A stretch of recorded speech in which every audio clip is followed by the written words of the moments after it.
तो आयुर्वेद और योगा भारत में तो पूरा जनप्रिय है। देश विदेशों में सहित इनका प्रैक्टिस हो रहा है।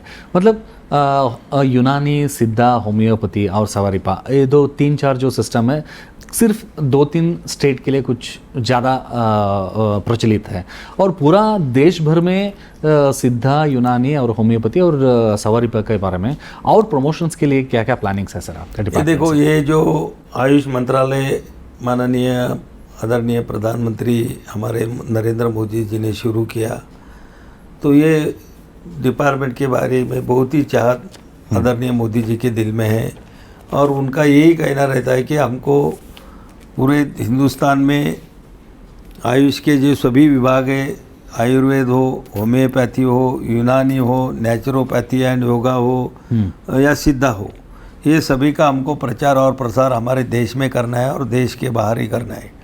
अभी हमने देखा कि हमारे देश के जो भी कुछ दवाएं आयुर्वेद की एक्सपोर्ट हो रही है, तो उसमें भी हमको बहुत सारे हमारे देश में फॉरेन करेंसी भी अभी आने लगी है। ओके। तो आगे चल के इसमें बहुत सारा मार्केट हम बना सकते हैं हमारे देश में, क्योंकि इसमें लगने वाली सभी जड़ी बूटियाँ जो है और इसका ज्ञान भी हमारे लोगों को बहुत सारा है। तो निश्चित रूप से ये आगे चल के फॉरेन करेंसी ज़्यादातर से हमारे देश में लाने में भी ये आयुष मंत्रालय का बहुत बड़ा योगदान उसमें रहेगा। ओके सर, भारतीय वैद्य परंपरा के बारे में, आयुष सिस्टम का तो बहुत सारे जानकारी तो आप दे रहे हैं, लेकिन बहुत सारे स्टूडेंट्स के बारे में अगर बात करना है तो हर एक माँ बाप को एक आशा रहता है कि उनका बेटा या बेटी वैद्य बने, डॉक्टर बने। वो MBBS के बारे में बहुत सारे रूरल एरिया में तो पता है। आयुष सिस्टम में क्या क्या वैद्य बन सकते हैं, क्या कैसे डॉक्टर बन सकते हैं सर? ये देखिए, आज भी हमारे देश में वैद्य पद्धति बहुत जगह पे अभी भी लोग काम करते हैं, लोगों की सेवा भी करते हैं, लेकिन पिछले कुछ दिनों में, कुछ सालों के पहले ऐसा हुआ कि ये जो वैद्य पद्धति थी, एक तो एक पारंपरिक चलते आती थी, और दूसरा जो था कि गुरु शिष्य का भी नाता इसमें होता है। तो फिर कोई शिष्य को अगर कोई गुरु विद्या देता था, ये आयुष के बारे में बोलो या आयुर्वेद के बारे में, तो वो दूसरे को नहीं बांटते थे। अगर किसी ने सीखने की कोशिश की तो बोलते थे गुरु ने मुझे दी हुई है, मैं किसी को दूंगा नहीं, तो वो उसके साथ में ख़त्म हो जाती थी। और जो पारंपरिक वैद्य पद्धति है, उन्होंने भी किसी ज़्यादा लोगों को उसका ज्ञान दिया नहीं, या लोगों ने सीखने की कोशिश नहीं की, तो वो धीरे धीरे कुछ समय पहले वो थोड़ी कम हो गई थी। लेकिन अभी ये कोविड की वजह से आदरणीय मोदी जी के आयुष मंत्रालय से उसका प्रचार प्रसार करने से अभी और वो आयुष की सभी उपचार पद्धति आप लोग अपनाने लगे। अभी हम देखते हैं कि ऐसे बहुत सारे होम्योपैथी के डॉक्टर है, यूनानी के है, आयुर्वेदा के है, कि उनके अपॉइंटमेंट के लिए 15-15 दिन का समय लगता है। इतने अच्छे बड़े बड़े डॉक्टर इसमें भी है। तो निश्चित रूप से अभी लोग इसको अपना रहे हैं, और आगे भी इसका अच्छा ही ग्रोथ इसकी हमारे देश में और देश के बाहर भी होंगी। अच्छा स्वास्थ्य के लिए, अच्छा एक हेल्दी पर्सन रहने के लिए आपका क्या गाइडलाइंस है सर? अगर देखिए, मैं तो आयुष मंत्री होने के नाते यही बताऊंगा सभी लोगों को कि आप आयुष को और आयुष के सभी जो डिपार्टमेंट के उनको अपनाएं। निश्चित रूप से अपनी हेल्थ, अपना स्वास्थ्य बहुत ही अच्छा उससे रह सकता है, चाहे वो आयुर्वेदिक आप आयुर्वेदा अपनाएं, होम्योपैथी की दवाएं अपनाएं, या फिर यूनानी हो, सिद्धा हो, और योगा है, नेचुरोपैथी है। इससे निश्चित रूप से लोगों के दिन में अभी के जो जीवन शैली है लोगों की बहुत बिजी हो गई है, और इससे लोगों को बहुत सारी बीमारियां भी हो रही है। मानसिक तनाव आ जाता है, किसको ब्लड प्रेशर बढ़ता है, किसको शुगर की बीमारी होती है, और इससे बड़ी बड़ी बीमारी भी फिर आने लगती है। ये इसको अगर अपनाने से और इसके परिचालन जीवन में अपनाने से बाद में निश्चित रूप से ये बीमारियों को हम टाल सकते हैं, और अच्छा स्वास्थ्य हमारा हम रख सकते हैं। तो सभी से विनती है कि सभी ने आयुष को अपनाना चाहिए। Okay sir. और हर एक अस्पताल में या कॉमन मैन के लिए पैसे की कुछ ज़रूरी है तो इंश्योरेंस खरीदी करता है, और मेडिकल फील्ड में जो भी है तो ले लेंगे, लेकिन आयुष सिस्टम में बीमा के बारे में, जीवन बीमा या इंश्योरेंस के बारे में बताना है तो कैसा बेनिफिट ले सकते हैं सर? अभी देखो, हमारा जो स्वास्थ्य के बारे में जो भी केंद्र सरकार है, बहुत सारे राज्य सरकारों ने अपनी स्कीम निकाली है। हाँ। और उसका फ़ायदा भी लोग ले रहे हैं। लेकिन ये बराबर है कि इसको आयुष के कुछ जो हमारे विभाग है उसमें शामिल नहीं किए गए। ओके। तो हमारी कोशिश है कि ये जो गवर्नमेंट की स्कीम से चला आयुष्मान भारत कार्ड हो, सही है। स्टेट के भी जो अलग अलग हेल्थ स्वास्थ्य के लिए लोगों को मदद करने की स्कीम होती है उसको उसमें भी ये सभी आयुष के विभागों का उसको शामिल करना चाहिए।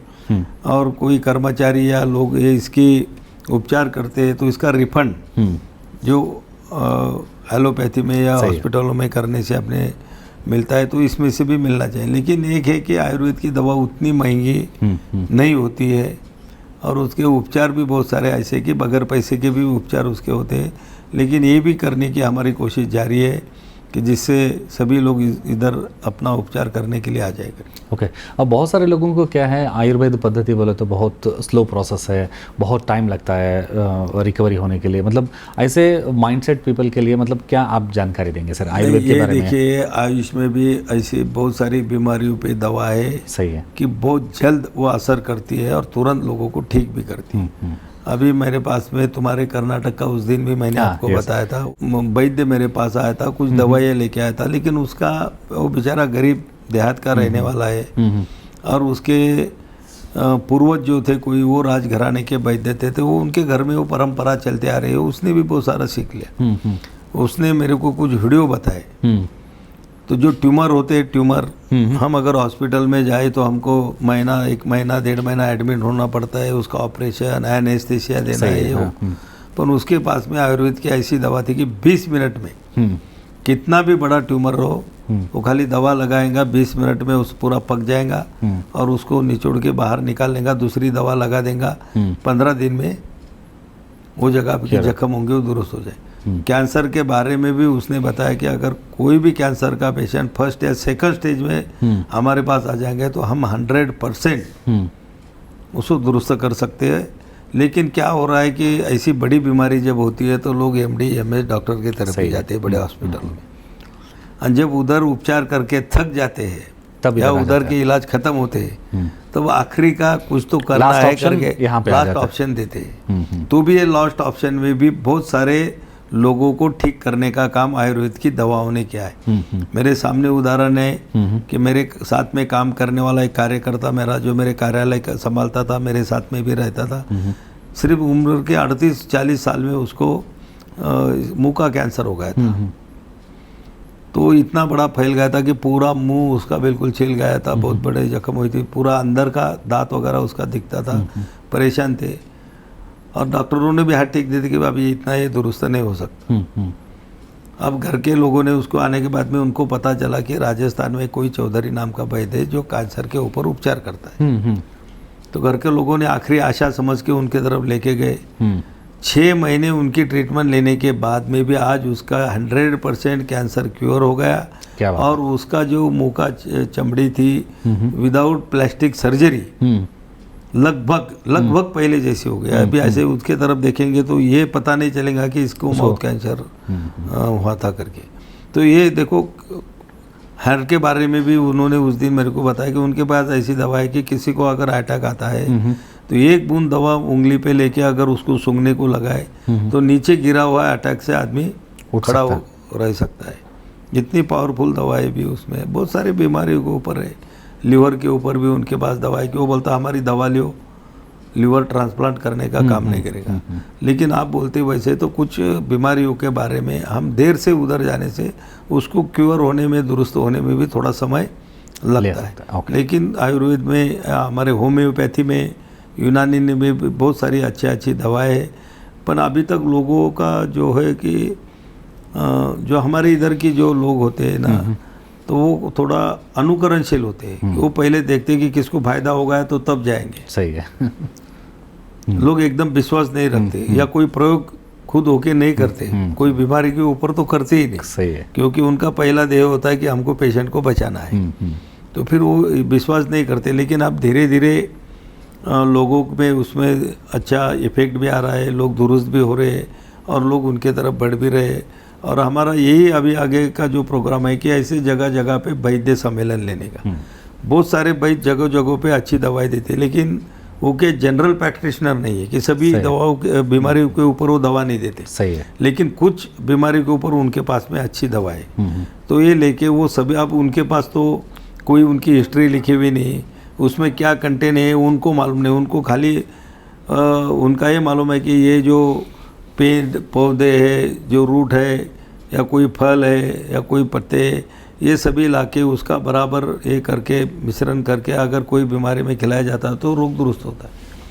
लेकिन उनसे भी हमें लेके उसको साइंटिफिकली उसका रिसर्च करके उसको, और अभी उनका जो इलाज चल रहा है तो वो लिमिटेड लोगों में उनके एरिया में चल रहा है। सही है। तो ये इनके अच्छे नुस्खे पूरे दुनिया भर कैसे हम ले जा सकते हैं, और जिनके पास में ये दवा है वो अगर हमारे रिसर्च में सही पाई गई, आयुर्वेद में बोलो या होम्योपैथी में बोलो या यूनानी में, वो अगर नुस्खे सही पाए गए तो हम उनको पेटेंट देने के बारे में भी विचार कर रहे हैं। Okay okay. जैसे उसे भी 2 पैसे की आमदनी Yes. होंगी और बड़ी फैक्ट्रियों में उसका उत्पादन बड़े पैमाने पे करके पूरे दुनिया भर में हम उसको काम में ला सकते हैं। ओके।